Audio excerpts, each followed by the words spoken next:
Have you ever felt like your business or perhaps even your life was like stuck, like on pause, like waiting for that breakthrough moment? And because that's exactly what we're going to be talking about today in this episode, as we are joined by turnaround expert Brian McFarland. So, Brian believes that success in sales isn't just about numbers, it's about understanding the psychology behind every interaction and harnessing that power of perseverance. So, join us today as Brian shares his insights on how to turn life's obstacles into opportunities for success in sales. And he shares his practical strategies to empower you to rise above adversity and unlock your full potential. Oh, yeah. So, whether you are looking to elevate your business or just simply seeking inspiration for personal growth, this conversation is sure to contribute with a new perspective on what it takes to succeed. So, welcome to Momentum Maker Podcast. I'm awesome Angie Engstrom, honoring the awesomeness in all of you. And I'm Gitte. And once again, a big welcome, Brian. We are so happy to have you here. Woohoo! I Welcome, share your welcome, happiness. welcome. I hope I have to live up to that introduction. My goodness, Oh, with two celebrities like yourself, so I'll do my best. I'll do Awesome. sounds my great. Sounds amazing. Okay, for those of you who don't know Brian, I'm gonna start by doing a short bio. Brian is a seasoned sales professional and he's on a mission to discover a better way of life and to help others do the same. Now, with years of hands-on experience, Brian has dedicated his career to transforming setbacks into comebacks. Sounds amazing. So, whether you're facing a challenging quarter or seeking a fresh perspective on growth, Brian's expertise offers a roadmap to turning obstacles into pure opportunities. So, let's dive into it, Brian. oh well, hey, thank you so much for this platform, and I really am grateful to you both for what you're doing because as I'm recently just started a podcast called The Turnaround Artists. We our motto is that if we can even help one person be the best person that they can be in whatever facet of their life that they choose, that we'll have accomplished, our goals. Because I fully believe we're all put on this earth to make it a better place in the time that we have here, and are so fortunate. So what you're doing is amazing, and I know you've already helped me. So you've considered many people that you've helped along the way. So with that introduction, I'll take it. And I love the fact that you said roadmap, because where I actually like to start for a second is the first time I realized that that sales came naturally to me was I was 13 years old. I grew up in a blue collar household. And I know I only look like I'm 22 now. So this was just a few years ago. Um, and I got a paper route, and I love to get up early in the morning, and I'd love to ride my bicycle. So I had to buy the paper route. I think I borrowed $50 from my parents to buy someone's paper route that was just around our neighborhood. And it was delivering the daily news at the time to people who were going to take the train early in the morning. So the paper had to be in their mailbox by 6:30 a.m. Otherwise, it would be useless because then they wouldn't have it for their ride. So asked my parents, I want to do this. I want to work. I want to get out there. I want to exercise, whatnot. So they were kind enough to do that. And when I inherited or bought the paper route, it had 14 houses on it. So the very first day, I was riding my bike, and you would get the papers delivered to your driveway. And then you put the papers on your back of your bike. If it was raining, you had to put them in bags. And I was always very particular about putting them in the mailbox. The paper person I was competing with just threw them in people's driveways, which to me was not great customer service because the person doesn't want to go out of their house. So deliver it to where they are. So that will be a recurring theme of the psychology of sales is make it easy for the customer to buy you and make them feel very special, because then you'll always have a repeat customer. So the first day, I'm riding my bike and I'm delivering a paper, and then I'm riding four houses, and I'm delivering another paper, riding five houses, delivering another paper. excuse the New York City sirens going off. And on like my third house, I just went by like 12 houses who aren't getting the papers. And it would take me the same amount of time to deliver to all those houses. I wonder why they're not getting it. So, light bulb moment. I said, well, the easiest prospecting I could do, didn't even know what prospecting was at that point, would be to go to those houses in the evening and stop by when both the, husband and wife at that time were home and say, introduce myself and say, I pass your house every morning and, have this newspaper. That's great. And it could be delivered to you by 6:30. And this way you wouldn't even have to leave your home and you'd have the news. Um, Okay, so within a month, I had 30 houses on my route. Within 6 months, I had over 50 houses on my route, and it actually got to be too much. So I had to hire somebody. Now it's 13 and bring them on to help me because you have to go to school, right? And I couldn't get them out fast enough. So eventually, about 2 years later, I actually sold the route for a nice multiple. It's not a lot of money, but you're a kid, and then paid my parents back. And it was my first introduction of just, wow, you know, it's seeing right in front of you, there's opportunities everywhere, and you just have to know how to look.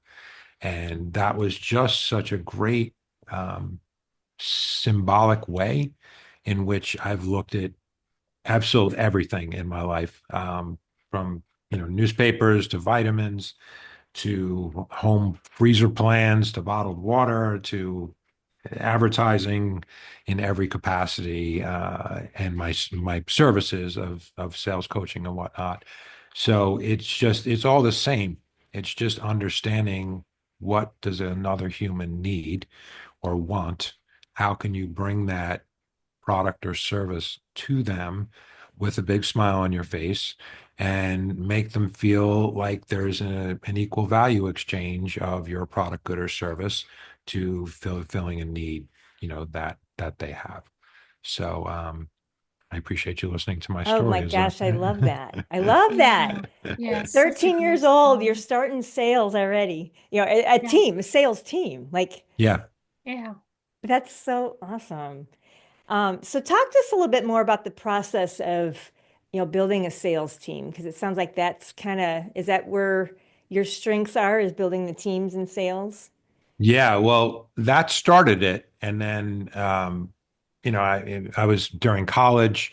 I went to a school, Drexel University, that has a cooperative education program, and the reason I did that is because while you go to school for an extra year, so if you go to 5 years of school, you have to go out every 6 months and actually get a real job, like a real job in the field that you're working in. And I thought, thank goodness I did that because I went into school as an accounting major and came out as a marketing sales major because that's what I loved the most.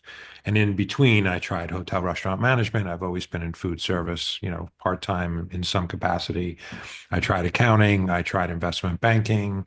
I tried to be an auditor. I mean, I did all these jobs. So by the time I finished college, I had 3 years of work experience and I had already seen four fields that I could have accidentally went into and majored in. And like a lot of my friends, even though they graduated a year earlier than me, they kind of stuck themselves vertically in that trajectory.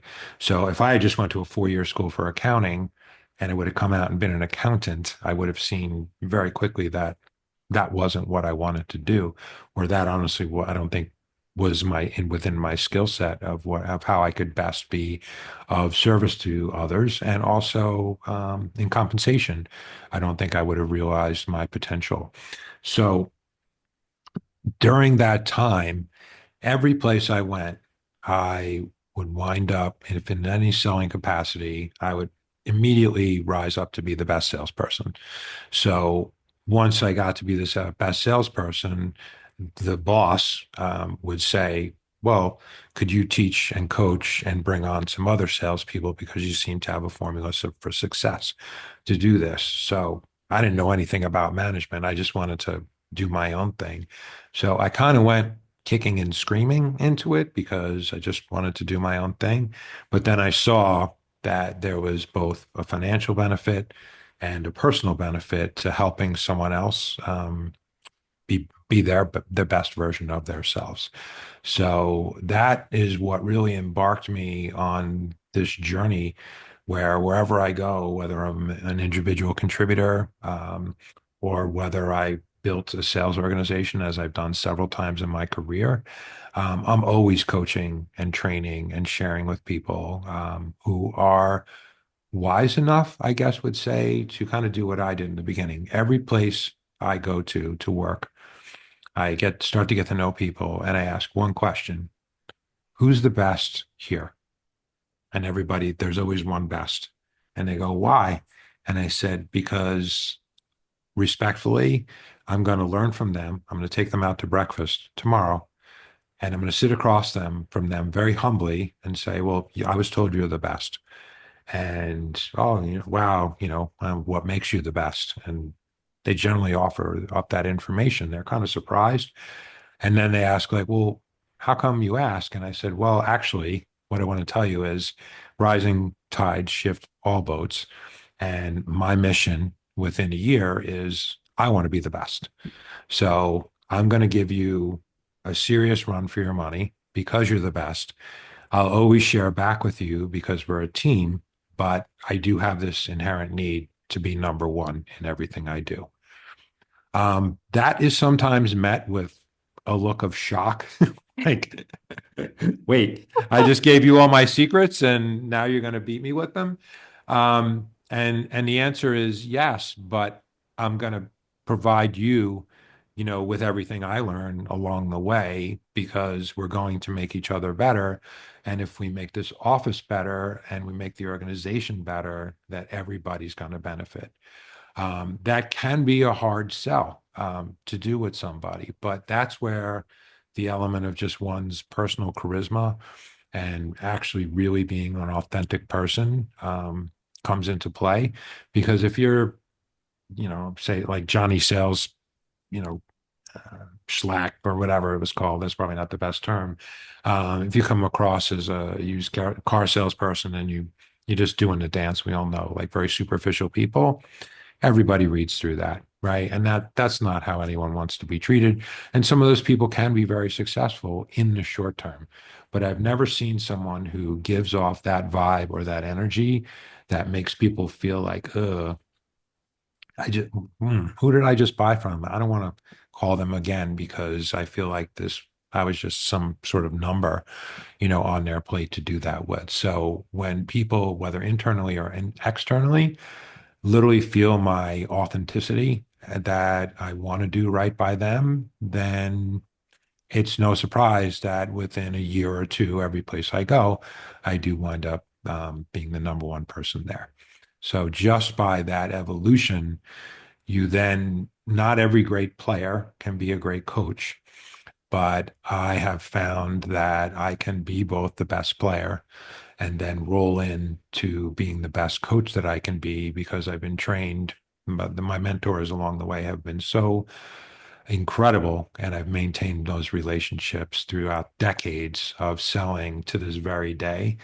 And I can attest that a lot of my success is due to those people. So that's kind of probably not the quick snapshot of how I got into coaching and training, but hopefully that gives you some purview into the life that I've chosen.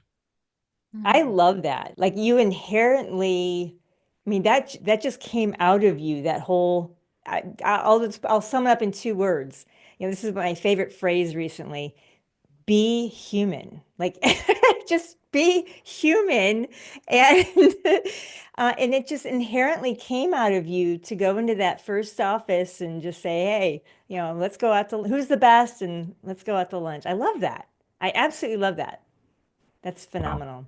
Yeah. Well, and you two embody that, with what you do and even the brief interaction that we've had here. And I will give a shout out to the number one mentor in my life is a gentleman named Michael Hess, and he will definitely see this. And I worked directly for him for uh, 15 years. I've known him since I've been 20. I've known him for probably over 30 years. And he taught me more about life and about selling and about coaching and about relationships, everything. And his number one, he has a great, now he's a sales consultant and coach and whatnot, an advisor, and he has a daily email that's called My Sales Day. And one of the things he always trained us on, so it's no surprise you're awesome, Angie, is being human, right? Nobody likes to buy from a robot. People ask me, "Are you scared AI is going to take your job?" I'm like, not one bit, not one bit, because I don't care whatever computer is going to come out in our lifetimes or beyond, nothing will ever replace this interaction, or even more importantly, a personal interaction where you actually get to shake hands with somebody. Um, it's just never going to happen.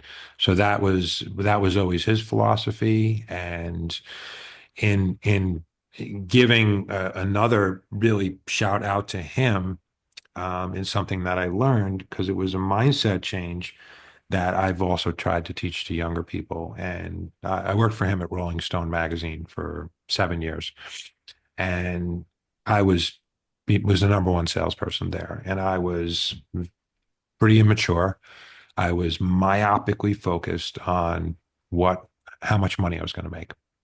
That's all I cared about. I didn't want to coach. I didn't want to share. I was a nice person to the other reps, but I wanted to be number one, and I clawed my way to get every dollar. I annoyed him so much, always asking for raises, always asking for something. It was a bit much, to be honest with you. And there was one day where he took a walk with me outside through the streets of New York City, and he said, it was always a lesson. And I'll never forget, because this is the way I live my life now. He said, when, when I pass away, do you have any idea what I'm going to think about? And I said, wow, how would I know that? I think I was probably 30 at the time. And I said, I don't know how much money you made, or I like walked right into his trap. And he said, I could see why you'd say that. And what I'll tell you is that's actually not what I'm going to think about. He said, so when I leave this earth, besides being grateful for all the time that I had here, I'm going to think about all the people whose lives I hopefully made better in some way, to teach them to get the most of themselves and to share all my experiences. So when you thank me, Brian, for helping you with this or that, or teaching me a lesson, he said, I appreciate the gratitude. He said, but what I'm going to tell you is I'm giving you something that was passed on to me, and your responsibility is to pass it on to someone else. So all that, a I live every day to say each day is a gift, right? Every morning we wake up is a gift. Um, and one day we won't have that gift anymore. And I want to go out, of this world with that exact thought. Just a movie in my mind of, I remember helping A person, B person, C person be the best they can be. And once I had that mindset set shift, first off, I stopped bugging him to have my pay increased all the time. I actually think that's what his mission was. But it was that thing, sort of that saying, like, just trust the process. And his point was, if you just do the right things by everybody, eventually the money will always be there. But a Honda Accord works just as well as a Ferrari, right? In fact, a lot better, because it starts every day, and maybe a Ferrari doesn't. So it's not about the vehicle, it's about who you are and what do you really need. And you don't need much. So focus on, the process, focus on other humans, and focus on just being a good person. And that's what will eventually lead other people to really respect you, to allow you to lead them, to want you to lead them, and to help them be humble and get the best out of themselves that they can be. So I have told so many people who I've coached and trained after that, the money kind of hungry people like I was, I just take them for a walk and I say verbatim what I just said to you. And they're like, huh, oh, okay. And, most of them get it. Some were like, no, I just want to make a lot of money and I want to buy a Ferrari. And I'm like, okay. Oh, I love this. I love this, Brian. This is a fantastic This story. is great. Yes, so much symbolism. And I was thinking, actually, that talk with your former boss, it was sort of the turning point for you, wasn't it? It really was. Yeah, because it just changed the way I thought about things. Because it was always like, how much can I make? How much can I make if I go to that place? How much am I going to make on this deal? And that, when we talk about be human, right? A client, if you're thinking about, oh, I'm going to Verizon was one of my biggest clients.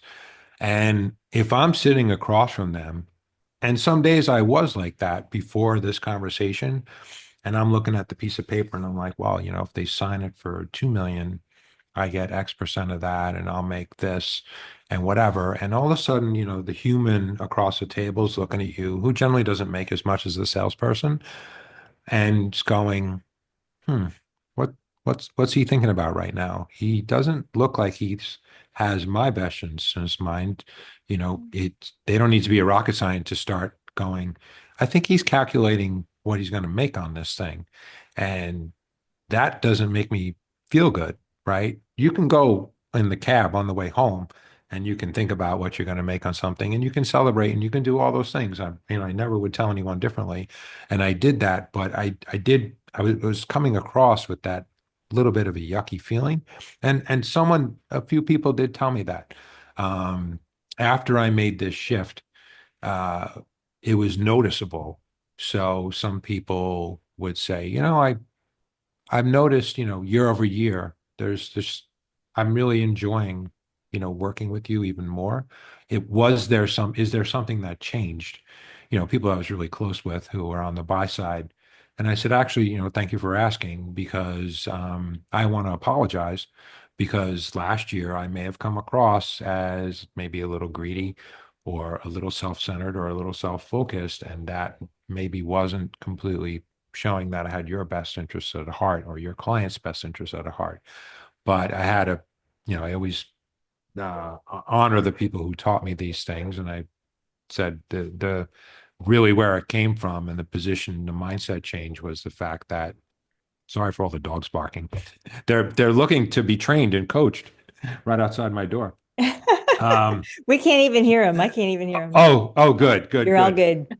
Um, and then I would credit him and I would say, my associate publisher, Michael Hass, yeah, I said and then I would tell them about the walk and they were like, well, keep doing that because it makes me feel really good about doing business with you. And I can honestly tell you, then the deal sizes would actually go up, so it almost had like a hockey stick type of effect. And then you'd scratch your head and you go, wow, if I'm less focused on the money, I'm actually generally going to make more money.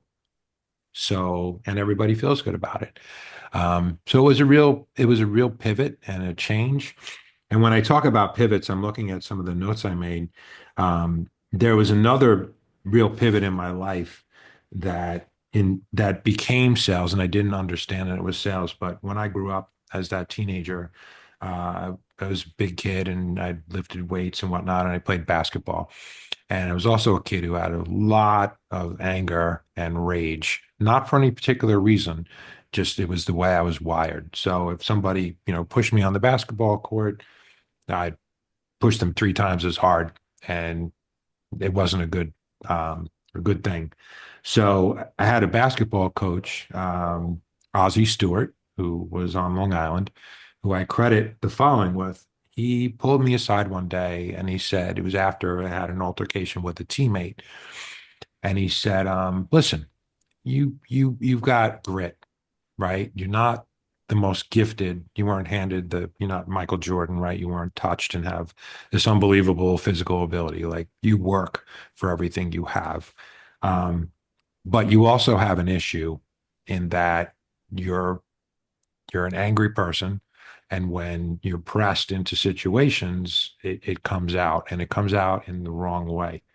And people are starting to lose respect for you. I'm starting to have problems playing you because you're putting the team and me in situations that don't really necessarily reflect good on us as gentlemen and young men rising up. So he takes out of his bag, he said, I need you to read this book. And the book was How to Win Friends and Influence People by Dale Carnegie, which has become just the guide of my life. There's multiple copies in my apartment. I've probably bought 500 copies over the course of my career and given them to people, including my current life partner, who we just keep it out. And if we have a minute, we'll read 2 pages because you're familiar with that book. You can learn reading 1 page and then put that into use. And his point was saying, look at, I was like, how to win friends and influence people? What does it have to do with basketball? And he's like, well, read the book, and the opening chapter is smiling. And he said, it tells you to do this drill, walk around all day and smile at every single person you pass. Just do it. And it's physically proven that smile, it pushes all these positive endorphins and whatnot. And most people don't expect it, certainly not in New York City. And it just creates a better place and a better world around you. And then you start to displace actually these negative feelings. And then you start to get very positive feedback. So you start this whole loop. So it's actually a good way for mental fitness, if you would. So that's the opening chapter. So I was responsible to read like a chapter, 2 chapters a week, and then I had to come back to him and talk to him about it. So he said, did you do the smile drill yet? And I said, yeah. He said, what happened? I said, I walked around when I woke up till I went to bed for one day and I smiled. And I said, I met more people, had impromptu conversations. If I was selling something like vitamins or something like that, I was able to open the door to that. But most importantly, when I went to bed that night, I felt so great about myself. And I really questioned the person that I had been before even reading that chapter of, if someone then pushed me, which happens in a basketball game or any sports, um, I wouldn't say 100% of the time, but most of the time, then I did not react. And in fact, I smiled at them and said, okay, if that's the way this is going to be, that's fine. And maybe there's some other action I'm going to take. But I met them with a smile and said, I appreciate your competitive nature. That's all. And it was such a game changer for life that, here I am 40 years later, and I'm still practicing the principles of that. And, you can really change someone's day simply just by smiling at them and then making them feel good about themselves. So there is there's a few pivotal points I think we all have in our life that when you open up your ears and you listen to somebody who's got more experience or wisdom or insights than you do, they could be younger, they could be older, but you can learn from anyone.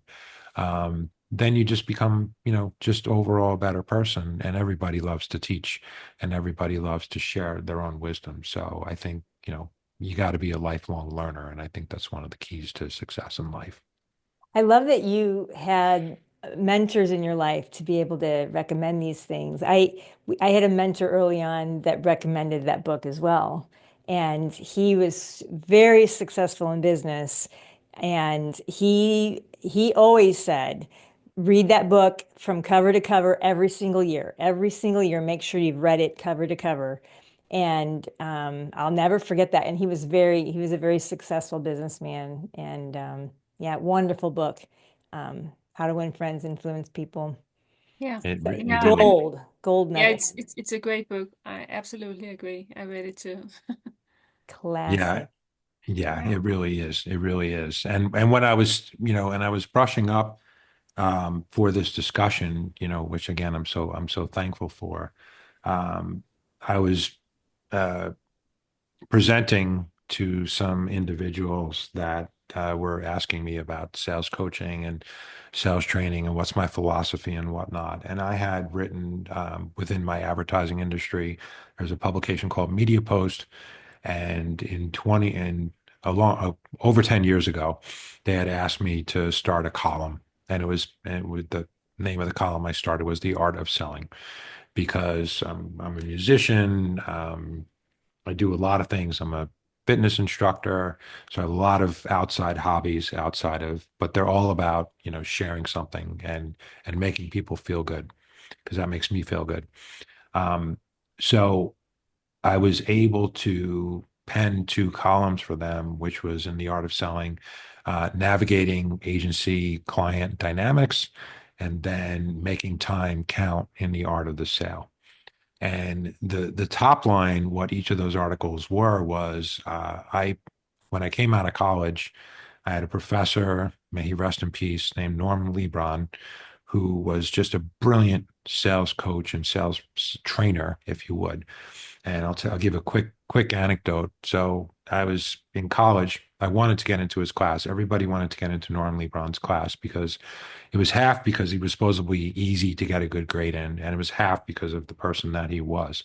So I remember I came in late one day and, I don't know, he had room in the class and the class was full and I was kind of full of myself at this point. And I remember walking into his class and he said, he looked at me and he said, the class started 6 minutes ago. I'm like, Professor Leron, I'm sorry, whatever, made up something. And he said, okay. He said, so in front of everyone, there's 35 people in the class. He said, so you want to be in this class? I said, well, that's why I'm here with a little attitude. And he said, all right. And he just took out a pen and he said, I'm going to give you 3 minutes to go sit in the back desk at the back of the room. And many salespeople and professionals have heard this drill. And he said, and in 3 minutes, I want you to come up and I'm going to give you 60 seconds and you need to sell me this pen. Oh, okay. And I did notice there was some cute women in the class. So I was like, what an opportunity. I could get in the class and maybe impress some young ladies and why not? So I always knew I had it in me, but this was another moment where it was just an aha moment. So I started in and I walked up to him and I said, Professor Lebron, can I ask you a question? He said, sure. He said, well, you actually just asked me one. So that started my little opening I do sometimes to be cute, where I would say, awesome, Angie, can I ask you two questions because I just asked you one? And it just makes you think, right? So I said, That's okay, awesome. yeah. So I said, I'm gonna change that line now. And I do that most of the time. And he said, yeah. And I said, when you're sitting down, is writing a big part of your job?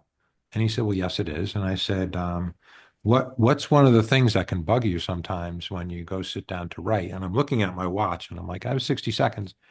And he said, well, sometimes that I just can't find, either a piece of paper or something to write with. And I said, okay, well, what I have here looks like just a simple pen. But it's so much more than that because this is a tool for you that's going to enable you to put down your thoughts and feelings, potentially make some money, write wonderful letters to your wife and or your children. And it's going to be a vehicle that you're going to use to do so much greater things than just what this simple pen represents. And he said, oh, tell me more. And I started to tell him some more, but that wasn't important. But how I closed it was I said, so out of nowhere, this is what they call the Carnegie close. If I could show you a way that this tool is going to benefit your life, is that something you're interested in? He said, well, how could I say no to that? I said, you can't.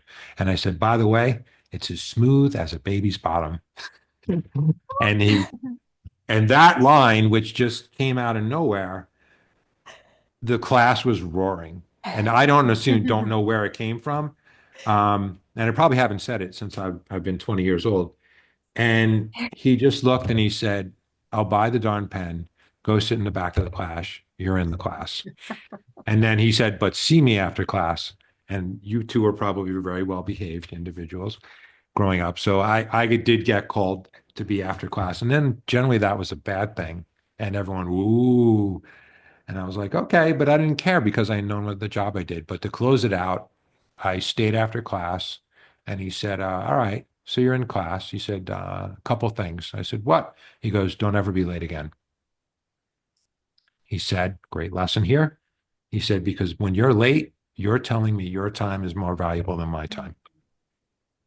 What? He said, I'll say it once. Your time is not more valuable than my time.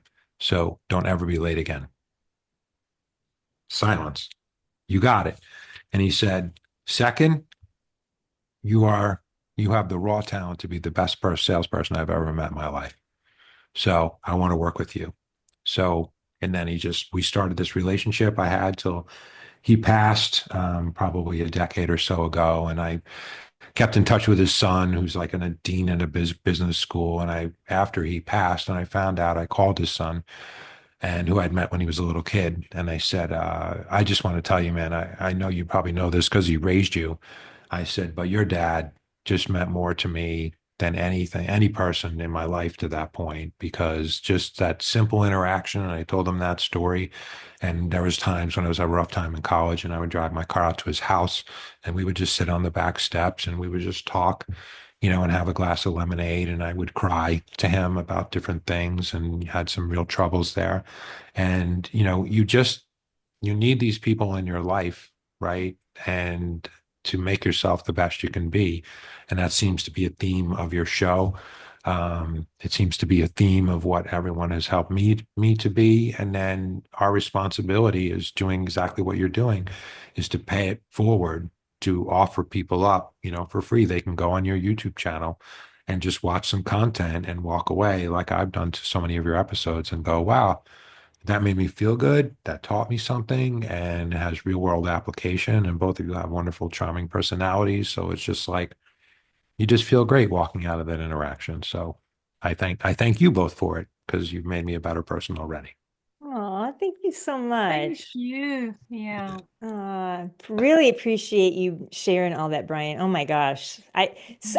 Speaking of time, we're gonna have I to. know I'm long-winded. I apologize. No, no, no, no, no. Don't apologize. This was brilliant. There's so many nuggets, Doug. You have to Hmm. kind of dig through. We didn't like line them out this time, but for people to listen to this and really listen for the nuggets, there's so many great nuggets in here, Brian. Very much appreciated. Sales, everyone's a salesperson.